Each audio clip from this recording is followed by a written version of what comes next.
Bom dia, queridos alunos. Aqui é a professora Silvinha Guimarães e hoje nós vamos finalizar na disciplina de redação a terceira parte da aula 9 do livro 3. Espero que vocês estejam todos bem e em casa. Nessa terceira parte sobre a aula 9, vamos estudar o uso da vírgula no período composto e o uso do ponto e vírgula. Vamos lá? Usa-se a vírgula no período composto com as seguintes finalidades. Primeiro caso, separar orações coordenadas assindéticas. Veja o exemplo a seguir. Mas antes do exemplo, vamos explicar o que são coordenadas assindéticas. Esse A é uma negativa, então significa não sindéticas. Não sindéticas sem síndetos. Portanto, sem conjunções. Orações coordenadas não têm conjunções. Eu trouxe um exemplo que está na apostila de vocês, que é uma publicidade para falar do dia do publicitário. O planejamento definiu, vírgula, a mídia não concordou, ponto. O atendimento brigou, vírgula, a criação insistiu, ponto. Vejam que nós não temos aqui nenhuma conjunção, elas são orações assindéticas, portanto, eu vou separá-las através de vírgulas. Vamos ao segundo caso. Separar orações coordenadas sindéticas. Vejam, não tem mais aqui o A, portanto, sindética significa síndeto, conjunção. Principalmente as adversativas, que dão ideia de adversidade ou oposição, as conclusivas, que dão ideia de conclusão, e as explicativas, que dão ideia de explicação. Primeiro caso. Esperei muito por isso, mas valeu a pena. Então, eu vou usar a vírgula, porque aqui eu tenho uma conjunção sindética adversativa. Estudei muito, portanto, farei uma boa prova. Portanto, é uma conjunção coordenada conclusiva. Então, aqui, olha, se cabe o uso da vírgula. Volte logo, porque já está escurecendo. Porque é uma conjunção explicativa, portanto, eu vou usar a vírgula. Vamos ao terceiro caso. Separar orações iniciadas pela conjunção e, com sujeitos diferentes ou com valor de mas. Primeiro caso, o professor sugeriu uma aula de campo, vírgula, e os alunos adoraram a ideia. Por que tem a vírgula aqui? Porque nós temos dois sujeitos, o professor é o primeiro sujeito, os alunos o segundo sujeito. Logo, eu preciso separar com vírgula.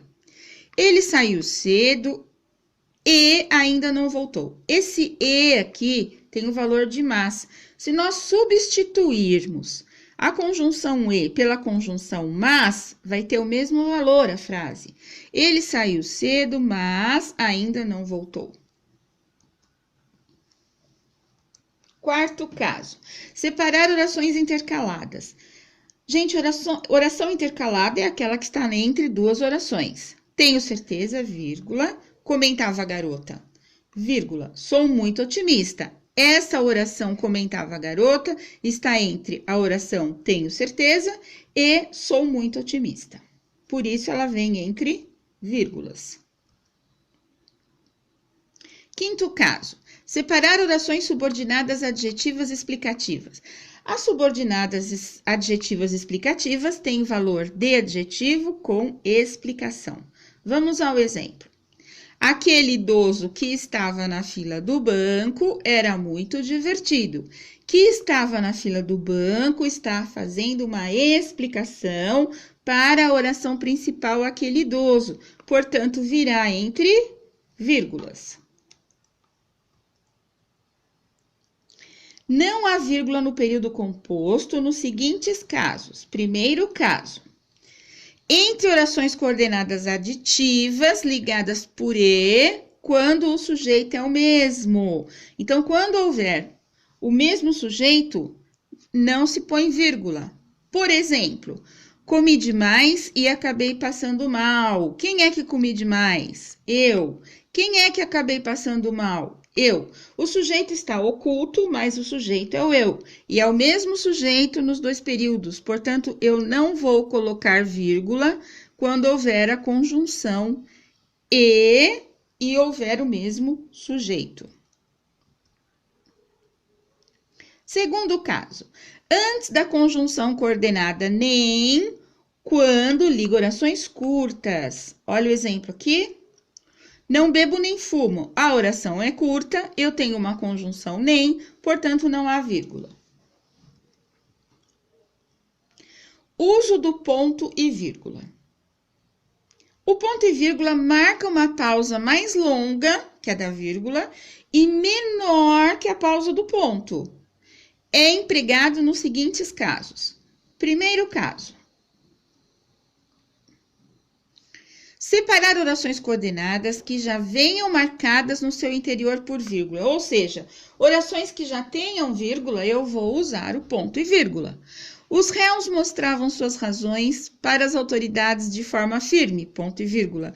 Alguns, vírgula. No entanto, vírgula, escondiam detalhes dos policiais.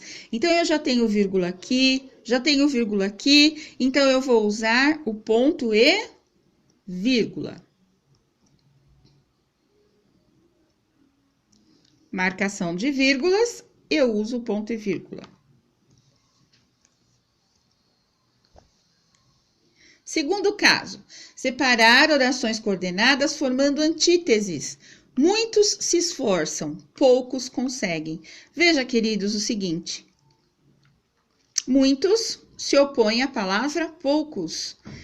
Antíteses, são contrários. Logo, eu vou usar ponto e vírgula quando houver dois períodos em que haja presença de antíteses. Terceiro caso, separar orações coordenadas que sejam muito longas. Olha como essa oração aqui é longa. Os jogadores de futebol reclamaram com razão das constantes críticas do técnico. Ponto e vírgula. Porém, o teimoso técnico ficou indiferente aos apelos dos atletas. Porém, é uma conjunção coordenada adversativa. Então, ao invés da vírgula, eu vou usar o ponto e vírgula, porque é uma oração muito longa. Se fosse uma oração mais curta, eu usaria a vírgula. Quarto caso, separar diversos itens e enumerações considerando o didatismo, né, que é o que é didático, a facilidade de entendimento e a pertinência dos assuntos. Na verdade, a gente vai usar isso muito na linguagem jurídica, certo? Eu repeti o mesmo slide, vamos ver o exemplo. Órgãos que integram a estrutura do Poder Judiciário, 2 pontos. Artigo 92, são órgãos do Poder Judiciário, 2 pontos. Então, a gente tem aqui, olha, uma explicação didática. Supremo Tribunal Federal, ponto e vírgula. E também nós temos uma enumeração. Conselho Nacional de Justiça, ponto e vírgula. Superior Tribunal de Justiça, ponto e vírgula. Lembrando que na última enumeração, eu vou colocar um ponto final. Nós temos no final, né, do capítulo 9, uma curiosidade sobre a pontuação. Então, eu vou contar para vocês. Essa foi tirada da revista Super Interessante, em Editora Abril, em junho de 97. Como surgiram os sinais de pontuação? Os primeiros sinais de pontuação surgiram no início do Império Bizantino, que aconteceu de 330 a 1453, mas sua função era diferente das atuais. O que hoje é o ponto final servia para separar uma palavra da outra. Os espaços brancos entre as palavras só apareceram no século VII, na Europa. Foi quando o ponto passou a finalizar a frase. O ponto de interrogação é uma invenção italiana do século XIV. O de exclamação surgiu no século XIV também. Os gráficos italianos também inventaram a vírgula e o ponto e vírgula no século XV. Este último era usado pelos antigos gregos, muito antes disso, como sinal de interrogação. Os dois pontos surgiram no século XVI. O mais tardio foram as aspas, que surgiram no século XVII. Tudo foi ficando mais claro com o aumento da importância da escrita.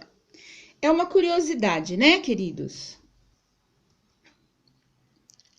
E para finalizar esta aula, eu finalizo com a seguinte frase. Assim como uma vírgula pode mudar uma frase, vírgula, uma simples atitude pode mudar a sua história.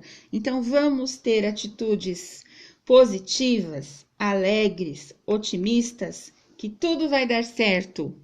Que vocês tenham um excelente final de semana. E até a próxima aula, queridos.